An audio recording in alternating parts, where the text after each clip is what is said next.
श्री विष्णु पुराण द्वितीय अंश 13वां अध्याय भरत चरित्र।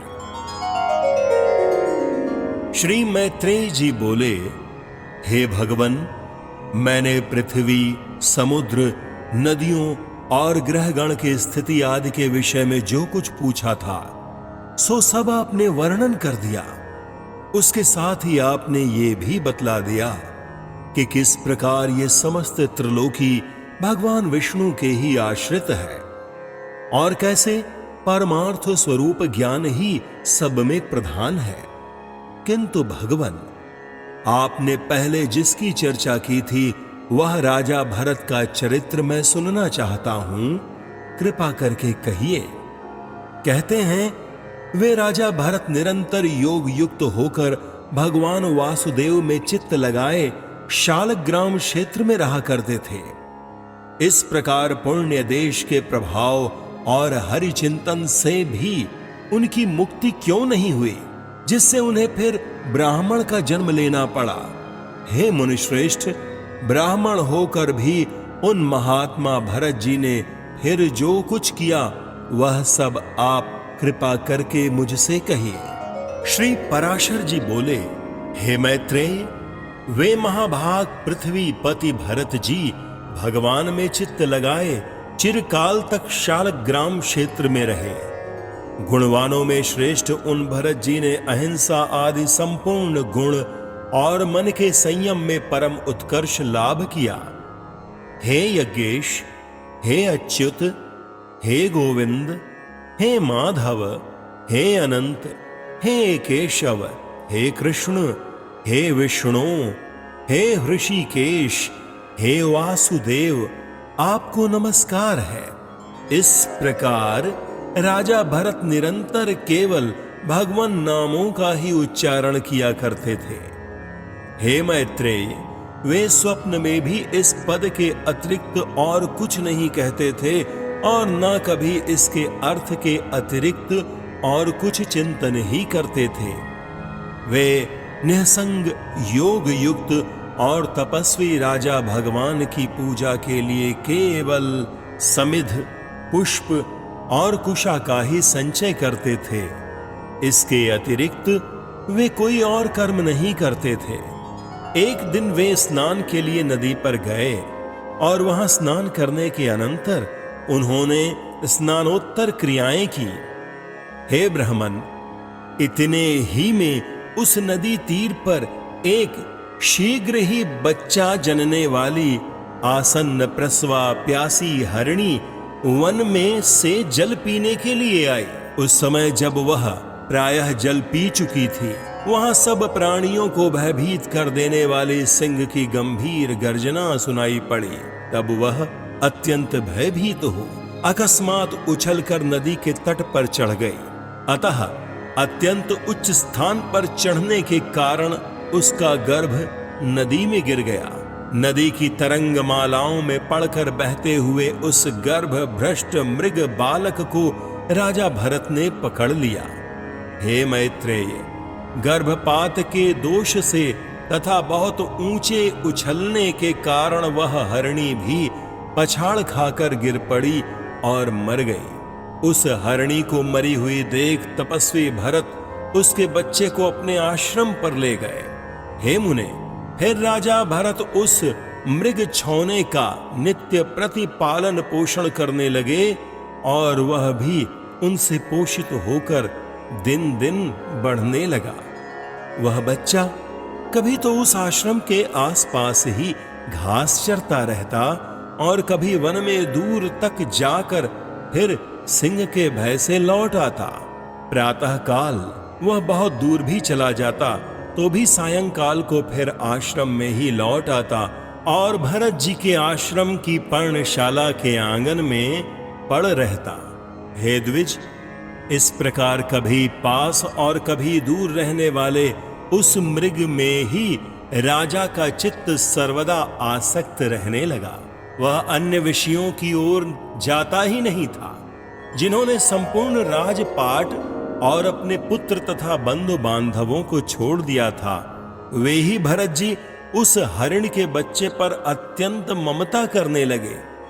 उसे बाहर जाने के अनंतर यदि लौटने में देरी हो जाती तो वे मन ही मन सोचने लगते, अहो, उस बच्चे को आज किसी भेड़िए ने तो नहीं खा लिया, किसी सिंह के पंजे में तो आज वह नहीं पड़ गया। देखो, उसके खुरों के चिन्हों से यह पृथ्वी कैसी चित्रित हो रही है। मेरी ही प्रसन्नता के लिए उत्पन्न हुआ वह मृग छौना न जाने आज कहां रह गया है। क्या वह वन से कुशल पूर्वक लौटकर अपने सींगों से मेरी भुजा को खुजलाकर मुझे आनंदित करेगा? देखो, उसके नवजात दांतों से कटी हुई शिखा वाले ये कुश और काश सामध्यायी ब्रह्मचारियों के समान कैसे सुशोभित हो रहे हैं। देर के गए हुए उस बच्चे के निमित्त भरत मुनि इसी प्रकार चिंता करने लगे, और जब वह उनके निकट आ जाता तो उसके प्रेम से उनका मुख खिल जाता था। इस प्रकार उसी में आसक्त चित्त रहने से राज्य, भोग, समृद्धि और स्वजनों को त्याग देने वाले भी राजा भरत की समाधि भंग हो गई। उस राजा का स्थिर चित्त उस मृग के चंचल होने पर चंचल हो जाता और दूर चले जाने पर दूर चला जाता। कालांतर में राजा भरत ने उस मृग बालक द्वारा पुत्र के सजल नयनों से देखे जाते हुए पिता के समान अपने प्राणों का त्याग किया। हे मैत्रेय, राजा भी प्राण छोड़ते समय स्नेहवश उस मृग को ही देखता रहा और उसी में तन्मय रहने से उसने और कुछ भी चिंतन नहीं किया। उसके बाद उस समय की सुदृढ़ भावना के कारण वह जम्बू मार्ग अर्थात कालंजर पर्वत के घोर वन में अपने पूर्व जन्म की स्मृति से युक्त एक मृग हुआ। हे द्विजोत्तम, अपने पूर्व जन्म का स्मरण होने के कारण वह संसार से उपरत हो गया और अपनी माता को छोड़कर फिर शालग्राम क्षेत्र में आकर ही रहने लगा। वहां सूखे घास, फूस और पत्तों से ही अपना शरीर पोषण करता हुआ वह अपने मृगत्व प्राप्ति के हेतु भूत कर्मों का निराकरण करने लगा। तदनंतर उस शरीर को छोड़कर उसने सदाचार संपन्न योगियों के पवित्र कुल में ब्राह्मण जन्म ग्रहण किया। उस देह में भी उसे अपने पूर्व जन्म का स्मरण बना रहा। हे मैत्रेय, वह सर्व विज्ञान संपन्न और समस्त शास्त्रों के मर्म को जानने वाला था और अपने आत्मा को निरंतर प्रकृति से परे देखता था। हे महामुने, आत्मज्ञान संपन्न होने के कारण वह देवता आदि संपूर्ण प्राणियों को अपने से भिन्न रूप से देखता था। उपनयन संस्कार हो जाने पर वह गुरु के पढ़ाने पर भी वेद पाठ नहीं करता था और न किसी कर्म की ओर ध्यान देता था तथा न कोई अन्य शास्त्र ही पढ़ता था। जब कोई उससे बहुत पूछताछ करता तो जड़ के समान कुछ असंस्कृत, असार एवं ग्रामीण वाक्यों से मिले हुए वचन बोल देता। निरंतर मैला कुचैला शरीर, मलिन वस्त्र और अपरिमार्जित दंत युक्त रहने के कारण वह ब्राह्मण सदा अपने नगर निवासियों से अपमानित होता रहता था। हे मैत्रेय, योग श्री के लिए सबसे अधिक हानिकारक सम्मान ही है। जो योगी अन्य मनुष्यों से अपमानित होता है वह शीघ्र ही सिद्धि लाभ कर लेता है। अतः योगी को सन्मार्ग को दूषित न करते हुए ऐसा आचरण करना चाहिए जिससे लोग अपमान करें और संगति से दूर रहें।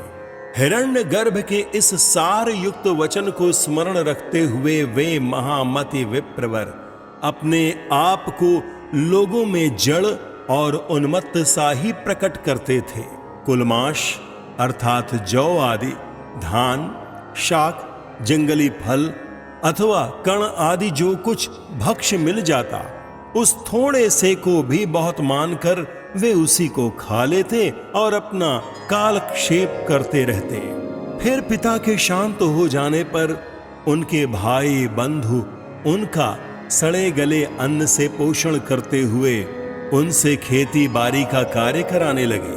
वे बैल के समान पुष्ट शरीर वाले और कर्म में जड़वत निश्चेष्ट थे, इसलिए केवल आहार मात्र से ही वे सब लोगों के यंत्र बन जाते थे, अर्थात सभी लोग उन्हें आहार मात्र देकर अपना अपना काम निकाल लिया करते थे। उन्हें इस प्रकार संस्कार शून्य और ब्राह्मण वेश के विरुद्ध आचरण वाला देख रात्रि के समय पृषत राज के सेवकों ने बलि की विधि से सुसज्जित कर काली का बलि पशु बनाया। किंतु इस प्रकार एक परम योगेश्वर को बलि के लिए उपस्थित देख महाकाली ने एक तीक्ष्ण खड्ग ले उस क्रूर कर्मा राज सेवक का गला काट डाला और अपने पार्षदों सहित उसका तीखा रुधिर पान किया। तत्पश्चात एक दिन महात्मा सौवीर राज कहीं जा रहे थे। उस समय उनके बेगारियों ने समझा कि यह भी बेगार के योग्य ही है। राजा के सेवकों ने भी भस्म में छिपे हुए अग्नि के समान उस महात्मा का रंग ढंग देखकर उन्हें बेगार के योग्य समझा। हे द्विज, उन सौवीर राज ने मोक्ष धर्म के ज्ञाता महामुनि कपिल से यह पूछने के लिए कि इस दुखमय संसार में मनुष्यों का श्रेय किसमें है, शिबिका पर चढ़कर इक्षुमती नदी के किनारे उन महर्षि के आश्रम पर जाने का विचार किया। तब राजसेवक के कहने पर भरत मुनि भी उसकी पालकी को अन्य बेगारियों के बीच में लगकर वहन करने लगे।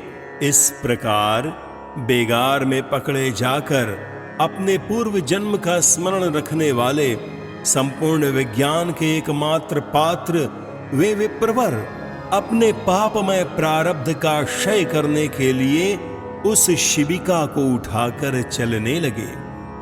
वे बुद्धिमानों में श्रेष्ठ द्विजवर तो 4 हाथ भूमि देखते हुए मंद गति से चलते थे, किंतु उनके अन्य साथी जल्दी जल्दी चल रहे थे। इस प्रकार शिबिका की विषम गति देखकर राजा ने कहा, अरे शिबिका वाह को यह क्या करते हो, समान गति से चलो। किंतु फिर भी उसकी गति उसी प्रकार विषम देखकर राजा ने फिर कहा, अरे क्या है, इस प्रकार असमान भाव से क्यों चलते हो। राजा के बार बार ऐसे वचन सुनकर वे शिबिका वाहक भरत जी को दिखाकर कहने लगे, हम में से एक यही धीरे धीरे चलता है। राजा ने कहा, अरे तू तो अभी मेरी शिबिका को थोड़ी ही दूर वहन किया है, क्या इतने में ही थक गया। तू वैसे तो बहुत मोटा मुष्टंडा दिखाई देता है, फिर क्या तुझे इतना भी श्रम नहीं सहा जाता। ब्राह्मण बोले, राजन, मैं न मोटा हूं और न मैंने आपकी शिबिका ही उठा रखी है, मैं थका भी नहीं हूं और न मुझे श्रम सहन करने की ही आवश्यकता है। राजा बोले, अरे तू तो प्रत्यक्ष ही मोटा दिखाई दे रहा है, इस समय भी शिबिका तेरे कंधे पर रखी हुई है और बोझा ढोने से देहधारियों को श्रम ही होता है। ब्राह्मण बोले, राजन, तुम्हें प्रत्यक्ष क्या दिखाई दे रहा है, मुझे पहले यही बताओ। उसके बलवान अथवा अबलवान आदि विशेषणों की बात तो पीछे करना। तूने मेरी शिबिका का वहन किया है, इस समय भी वह तेरे ही कंधों पर रखी हुई है। तुम्हारा ऐसा कहना सर्वथा मिथ्या है। अच्छा, मेरी बात सुनो। देखो, पृथ्वी पर तो मेरे पैर रखे हैं, पैरों के ऊपर जंघाएं हैं और जंघाओं के ऊपर दोनों उरु तथा उरुओं के ऊपर उदर है, उदर के ऊपर वक्षस्थल, बाहु और कंधों की स्थिति है तथा कंधों के ऊपर यह शिबिका रखी है। इसमें मेरे ऊपर कैसे बोझा रहा। इस शिबिका में जिसे तुम्हारा कहा जाता है वह शरीर रखा हुआ है, वास्तव में तो तुम वहां अर्थात शिबिका में हो और मैं यहां पृथ्वी पर हूं, ऐसा कहना सर्वथा मिथ्या है। हे राजन, मैं तुम और अन्य भी समस्त जीव पंचभूतों से ही वहन किए जाते हैं तथा यह भूत वर्ग भी गुणों के प्रवाह में पड़कर ही बहा जा रहा है। हे पृथ्वी पते, ये सत्वादि गुण भी कर्मों के वशीभूत हैं और समस्त जीवों में कर्म अविद्याजन्य ही हैं। आत्मा तो शुद्ध, अक्षर, शांत, निर्गुण और प्रकृति से परे है और समस्त जीवों में वह एक ही ओतप्रोत है, अतः उसके वृद्धि अथवा क्षय कभी नहीं होते।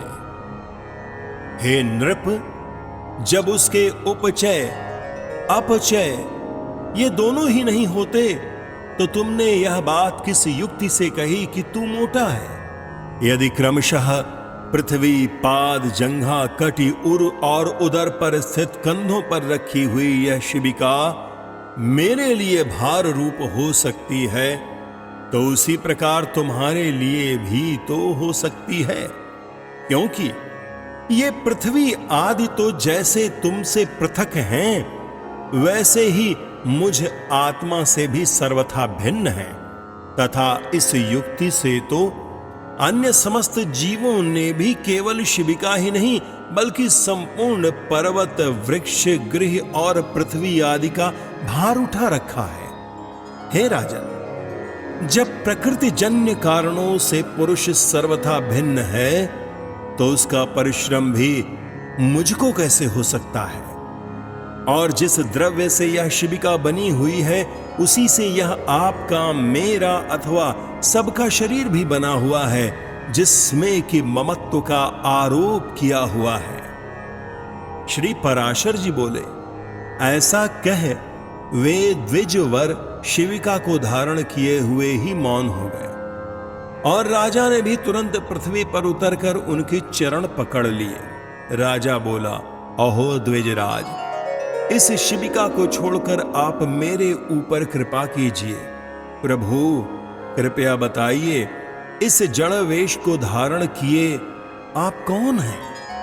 हे विद्वान, आप कौन हैं? किस निमित्त से यहां आपका आना हुआ तथा आने का क्या कारण है?